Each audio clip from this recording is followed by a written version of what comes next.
Gilas Pilipinas mga idol, gusto na daw umatras sa FIBA qualifying tournament at Latvia nang dadaya sa Gilas. Inilabas na nga ng FIBA ang schedule ng ating national team mga idol. Kakaharapin nga nila itong Latvia sa July 3, 12 AM at Georgia naman pagdating ng 8 PM. Wala nga lang isang araw ang kanilang pahinga kumpara sa ibang schedule. Maraming ang fans ng Gilas Pilipinas ang hindi sang-ayon dito mga idol dahil siguradong pagod talaga ang ating mga manlalaro niyan. May mga nagsasabi pa nga na dapat umatras na lang daw ang Gilas Pilipinas dahil hindi na daw tama ang ginagawa ng FIBA. Pero wala ngang inaatrasan ang Gilas Pilipinas mga idol kahit gaano pa yan kahirap. Hindi man ganun kalaki ang chance nating manalo, hindi pa rin naman mawawala ang hope ng mga fans na sana maka-upset ang Gilas Pilipinas sa tournament na to. Matataas nga ang world ranking ng ating mga kalaban, kaya sana gumanda ang magiging execution ng Gilas sa kanilang game plan at maitama nila ang kanilang mga error. Isa din sa dapat ayusin ng Gilas Pilipinas mga idol ay ang kanilang depensa. Hindi talaga ganun kapulido ang kanilang depensa kaya madali lang silang nai-scorean ng kalaban. Bukod na sa malakas ang Latvia, magiging big factor din ang home court disadvantage ng ating national team. Pero abangan pa rin natin mga idol, baka may nakahandang panggulat sa Latvia itong si Coach Tim Cone.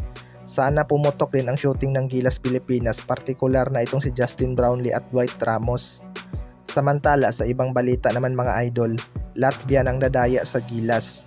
Before that mga idol, ipapakilala ko muna sa inyo ang number 1 betting site na 1xBet.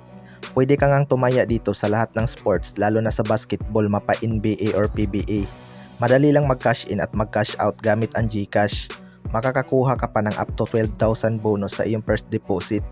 Gamitin lang ang ating promo code na ISHOPES. Nasa comment section ang link. Paalala lang, bet responsibly. Ito ngang Latvia ang host country sa FIBA qualifying tournament mga idol. Kaya napakalaki talaga ng kanilang advantage pagdating sa laban. Nang dadaya nga daw itong Latvia pagdating sa schedule ng Gilas. Pero hindi ako sigurado mga idol kung Latvia ba ang gumawa ng schedule or mismong FIBA.